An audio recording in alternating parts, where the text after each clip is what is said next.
The snow crunched beneath Maya Chen's worn boots as she approached the imposing wrought iron gates of the Blackwood estate. Through the winter twilight, the Connecticut mansion loomed like something from a fairy tale, all Gothic spires and warm golden windows that promised comfort she'd never quite felt within those walls. Maya adjusted her simple wool coat, a thrift store find she'd had for 3 years, and checked her reflection in her phone screen. At 28, she still looked younger than her age, especially when she dressed down like this. Her long black hair was pulled back in a practical ponytail, and she wore minimal makeup. To anyone watching, she looked like exactly what her stepfamily believed her to be, a struggling tech worker, scraping by in Silicon Valley.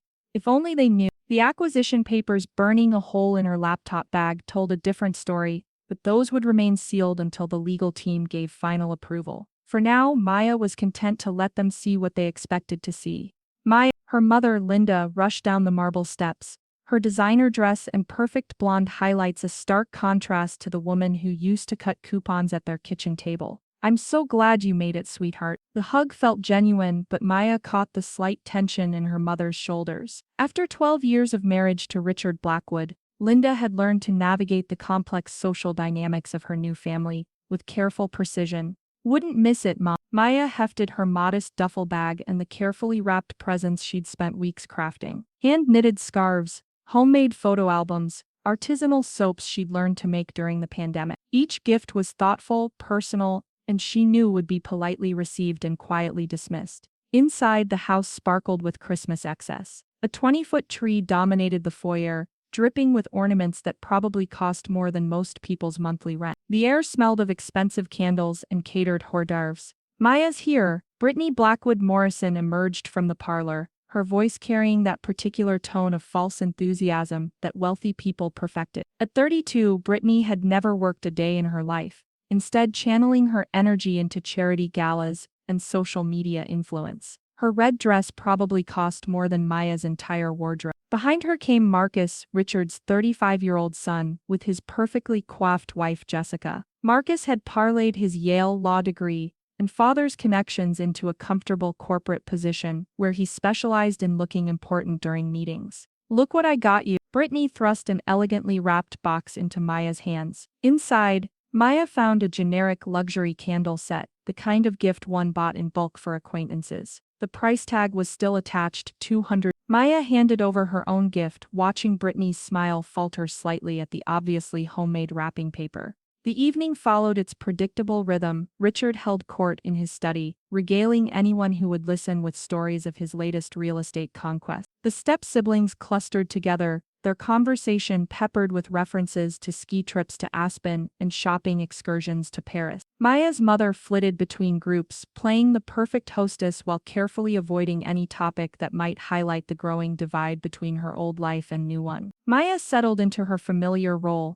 the quiet observer, the grateful recipient of their largesse, the reminder of Linda's humble past that they tolerated with barely concealed condescension. She sipped her wine and smiled at their stories, all while the acquisition documents seemed to pulse with secrets in her bag. Tomorrow was Christmas Day. Tomorrow everything would change. Christmas Eve dinner was served in the formal dining room, complete with china that had been in the Blackwood family for generations, and crystal glasses that caught the candlelight like tiny prisons of fire. Maya found herself seated between her mother and Marcus's wife Jessica, a strategic placement that felt less like inclusion and more like containment. "So Maya," Richard began, cutting into his prime rib with surgical precision, "how's the little computer business going?" The dismissive tone wasn't lost on anyone at the table. Maya had been building her AI startup for 6 years, but to Richard, it would always be a little computer business, something quaint and temporary, like a child's lemonade stand.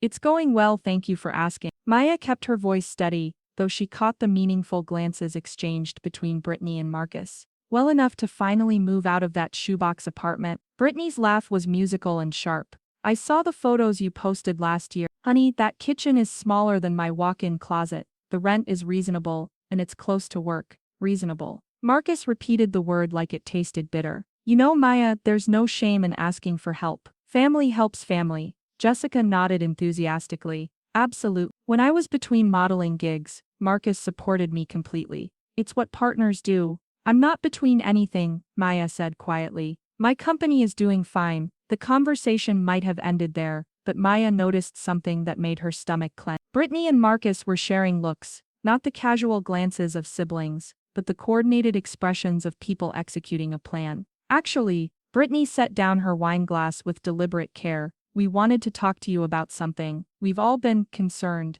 Concerned? Linda looked up from her plate, her fork suspended halfway to her mouth.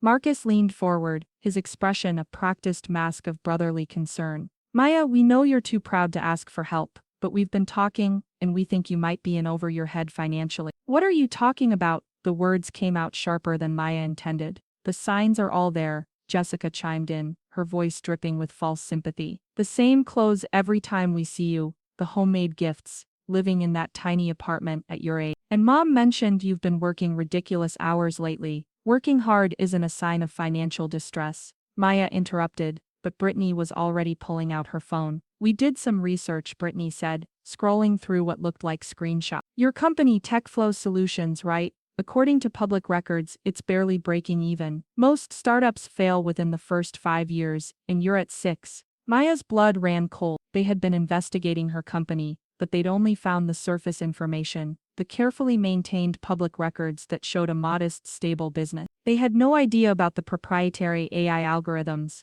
the major client contracts under NDAs, or the acquisition offer that would be announced publicly after the holidays. We're not trying to embarrass you, Marcus continued, his lawyer's voice smooth and reasonable. We're trying to help. I have connections at several firms that are always looking for bright people. The salary might not be huge, but it would be steady, reliable. You could work as my assistant, Brittany added brightly. I'm launching a new lifestyle brand, and I need someone tech-savvy to handle the digital side. The pay would be enough for you to get a proper apartment, maybe even save up for some new clothes. The condescension was breathtaking in its casual cruelty. Maya looked around the table, waiting for anyone to push back against this orchestrated humiliation. Her mother was staring at her plate, her face flushed with embarrassment. Richard was nodding along as if this intervention was not only reasonable but overdue. I appreciate the concern, Maya said carefully, but I'm not looking for a new job. Pride goes before a fall, Maya. Richard's voice carried the weight of paternal authority. Your mother and I have been talking, and we think it might be time for you to be more realistic about your prospects. Realistic? You're almost 30, Marcus said. Most people your age are settling down, buying houses, starting families. You're still playing dress up as an entrepreneur. Playing dress up, Maya repeated the phrase slowly, tasting the full measure of its insult. Brittany reached across the table and patted Maya's hand with perfectly manicured fingers. We're saying this because we love you. It's time to stop pretending and accept that some people are meant to be employees, not employers. There's no shame in that. The silence that followed was deafening. Maya could hear the grandfather clock ticking in the hallway, the soft clink of crystal as someone set down their glass. She looked at her mother, who was still avoiding eye contact, and realized with crystalline clarity that this wasn't spontaneous concern. This was a planned intervention, choreographed and rehearsed. They had decided she was a failure, and they were determined to save her from herself.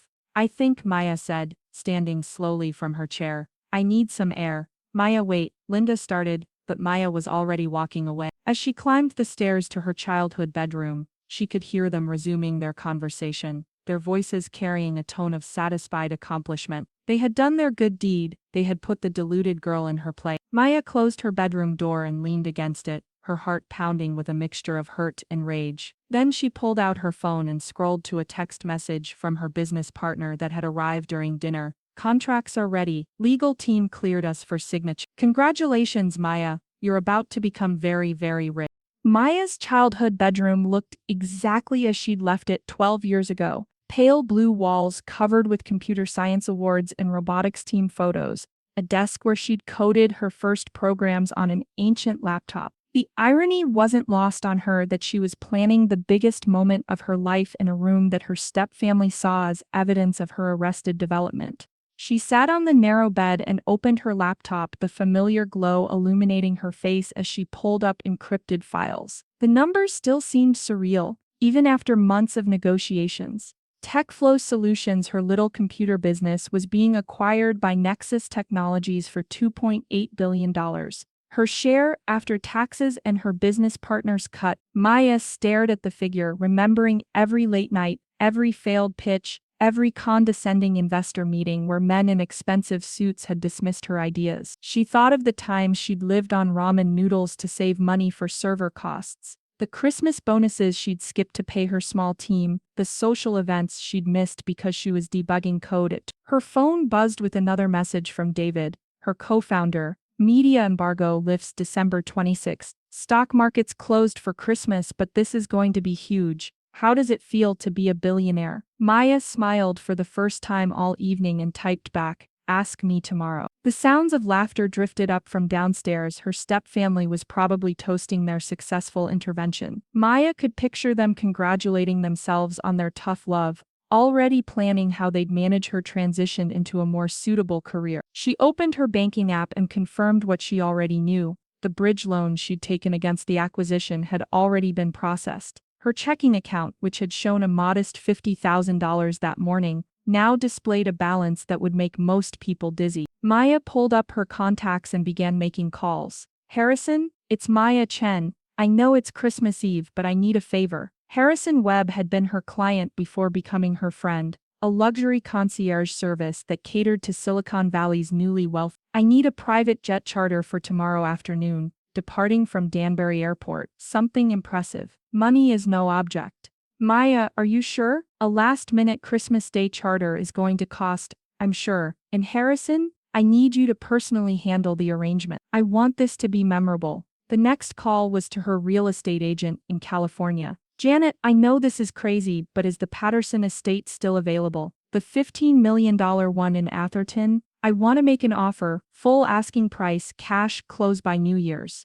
"Maya, are you serious? That's not exactly a starter home." "Dead serious." "And Janet, I need the paperwork couriered here overnight. Connecticut address." She rattled off the Blackwood Estates information. Her third call was to her mother's financial advisor, a service Maya had quietly arranged 6 months ago when she'd noticed her mother's growing dependence on Richard's approval for every purchase.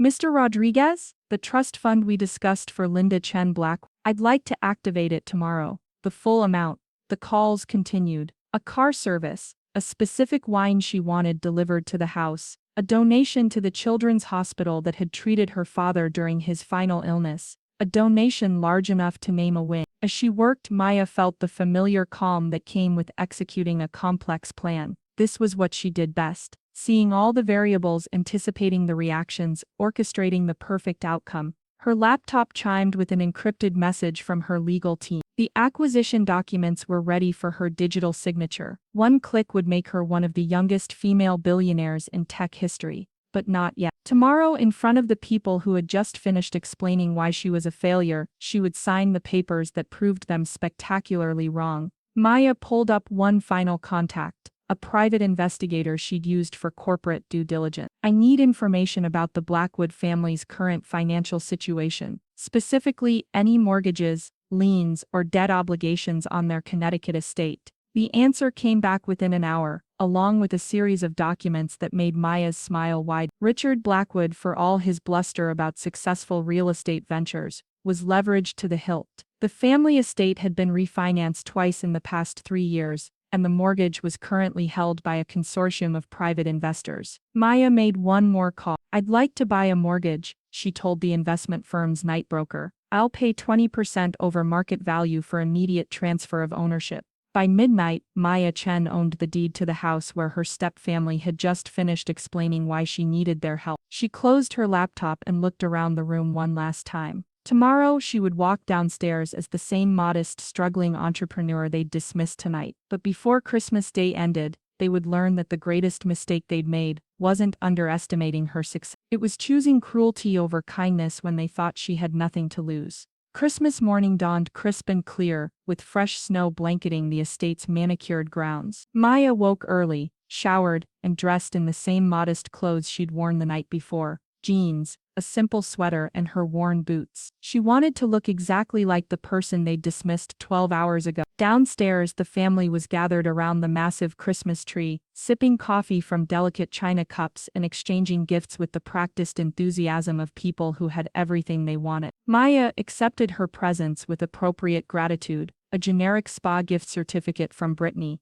a leather portfolio from Marcus, for when you start applying for real jobs, and a cookbook from Richard. Linda mentioned you've been eating a lot of takeout. The subtext was clear. These were gifts for the person they expected her to become, not the person she was. I have some surprises planned for today too, Maya announced, settling into an armchair with her coffee. Christmas gifts for everyone. Oh, Maya, you shouldn't have, Linda said, though her smile looked strained. The events of the previous evening hung in the air like smoke. Don't worry, Mom, I can afford it. Marcus laughed, the sound sharp in the morning quiet. Maya, about last night, we weren't trying to hurt your feelings. We just want what's best for you. I know exactly what you want. Before anyone could respond, the doorbell rang. Through the tall windows they could see a black luxury sedan in the circular driveway. I'll get it, Maya said, rising gracefully. She returned moments later, followed by 3 people in expensive overcoats carrying large gift bags. Everyone, I'd like you to meet the household staff's Christmas bonuses,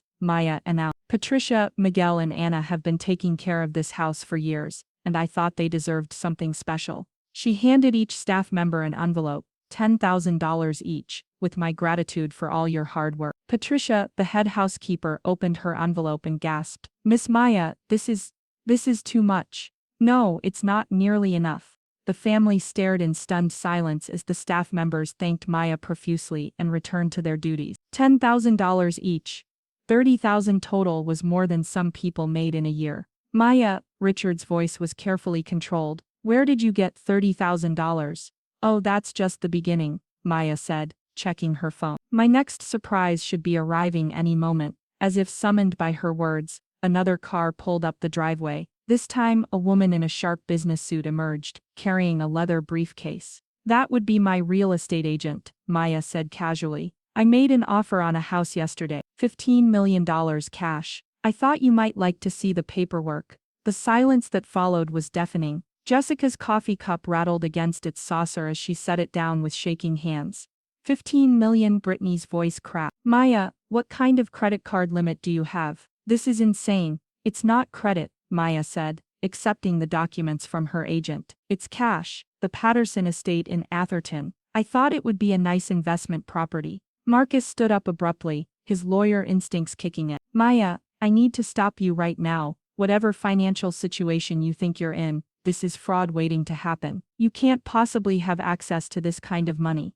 Can't I? I'm calling the bank, he announced, pulling out his phone. This has gone too far. You're going to destroy your credit and possibly face criminal charges.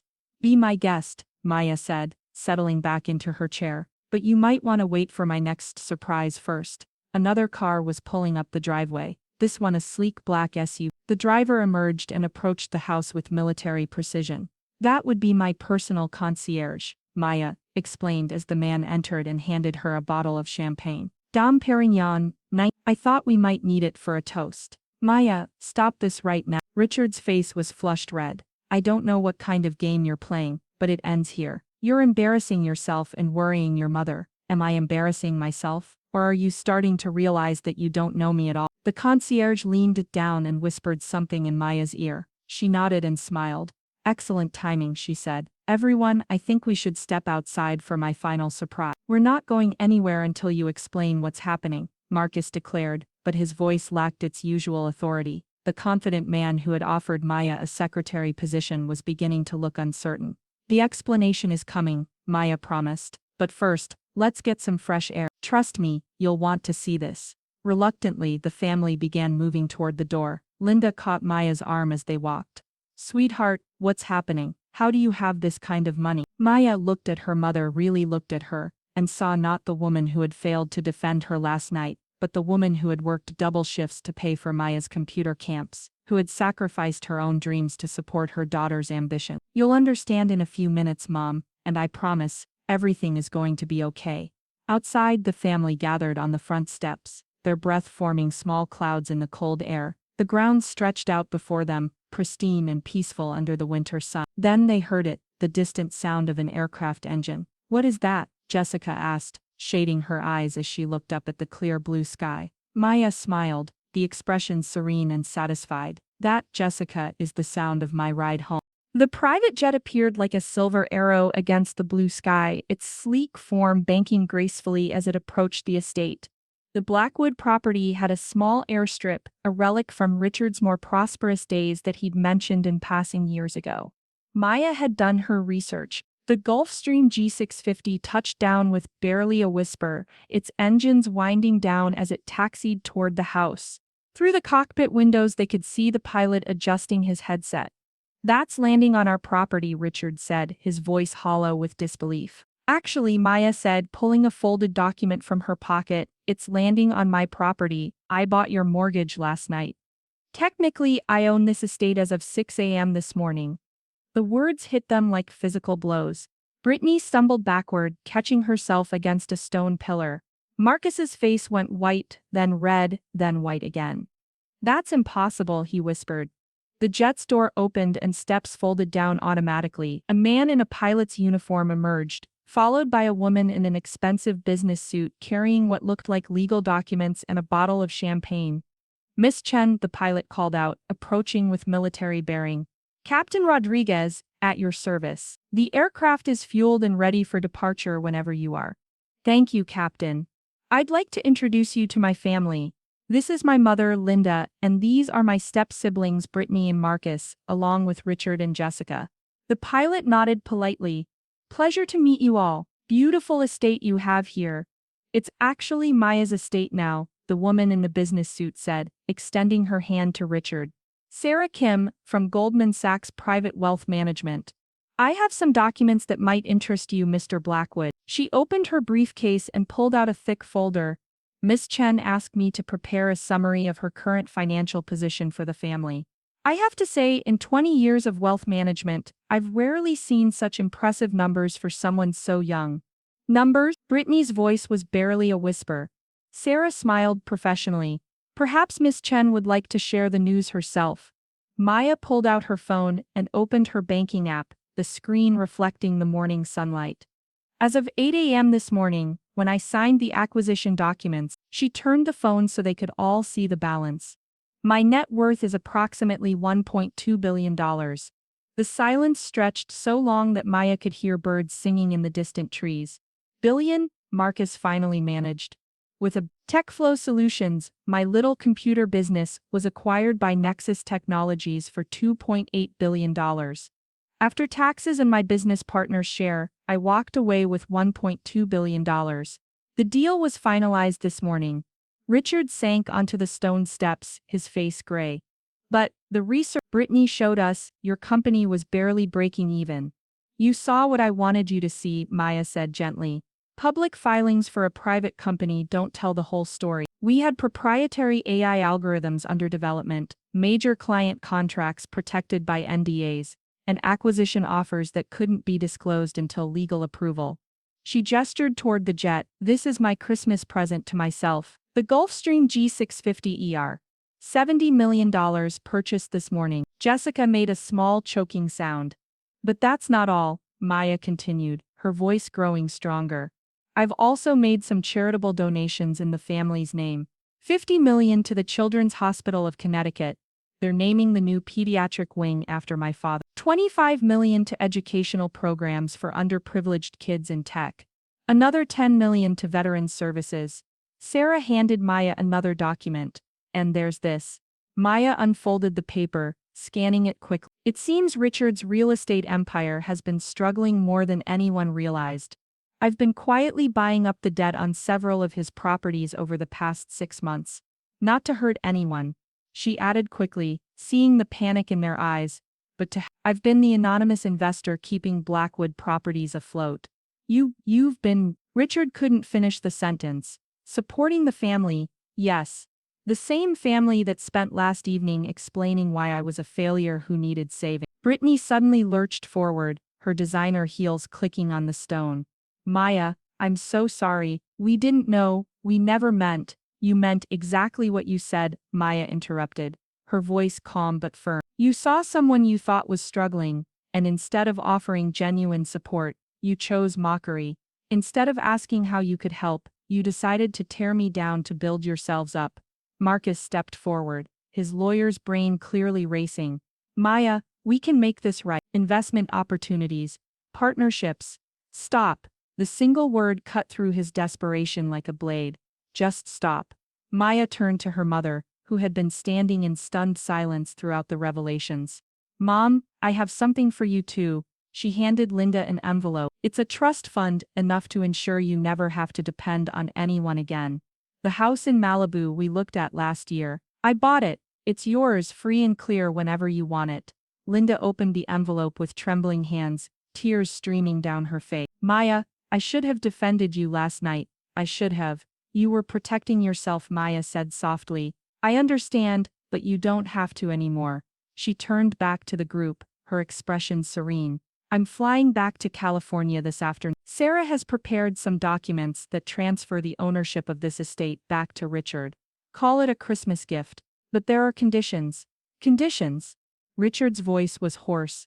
Family therapy, all of you, and genuine efforts to understand how your words and actions affect others. I won't be the target of your insecurities anymore, but maybe you can learn to treat the next person with kindness instead of cruelty.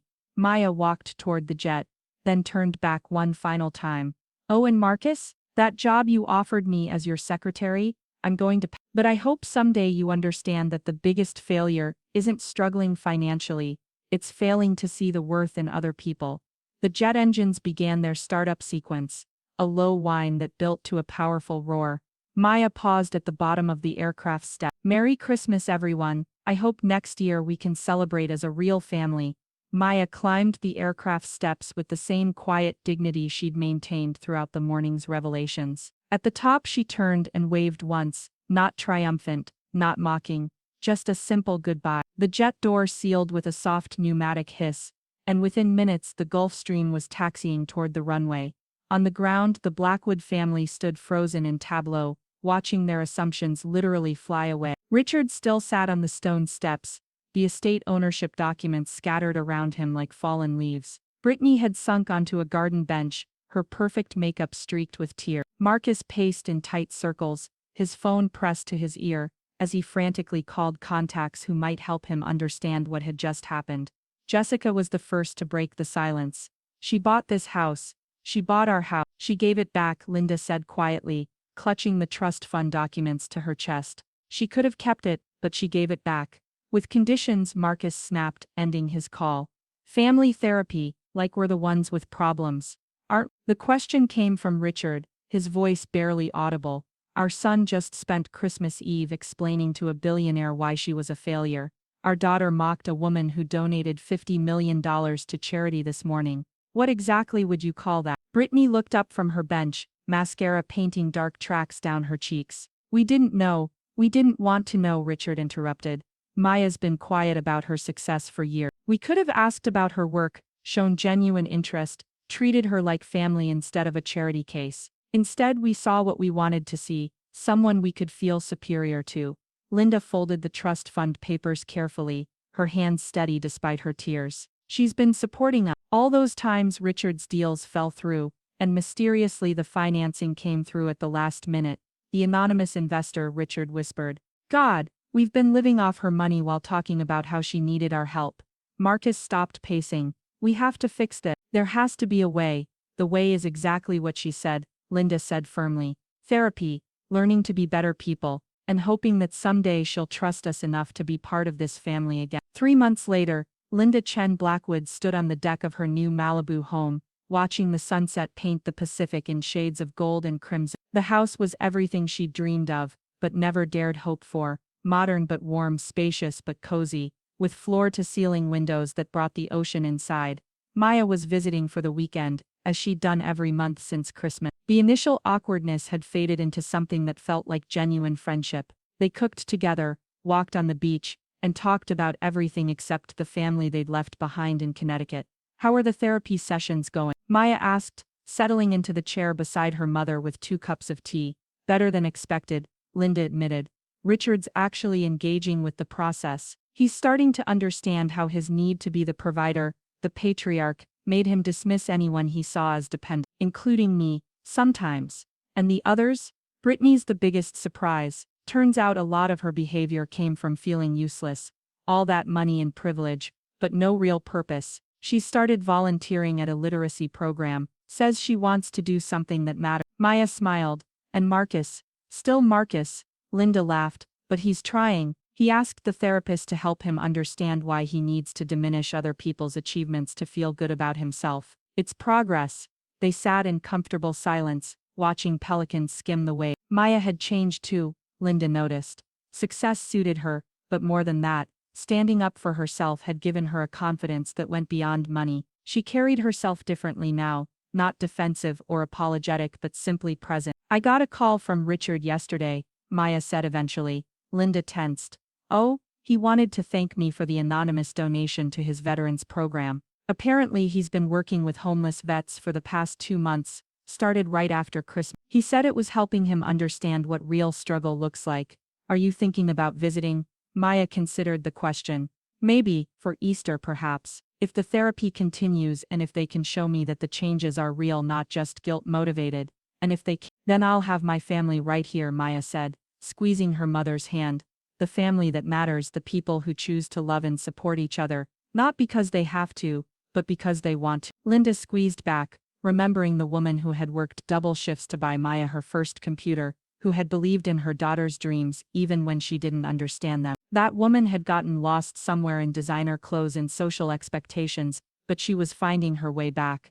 You know what the therapist told me, Linda said. She said that real family isn't about blood or marriage certificate. It's about people who show up for each other, especially when it's hard.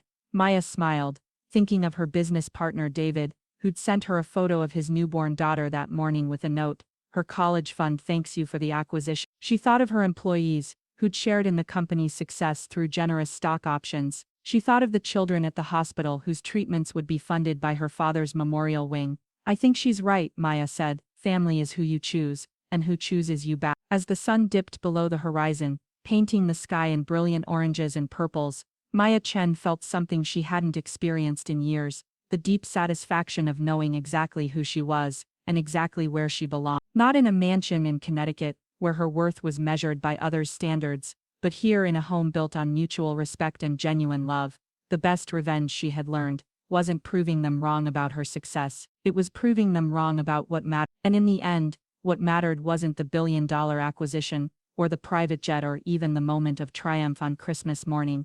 What mattered was sitting on a deck in California with her mother, watching the sunset, and knowing that she was exactly where she was meant to be.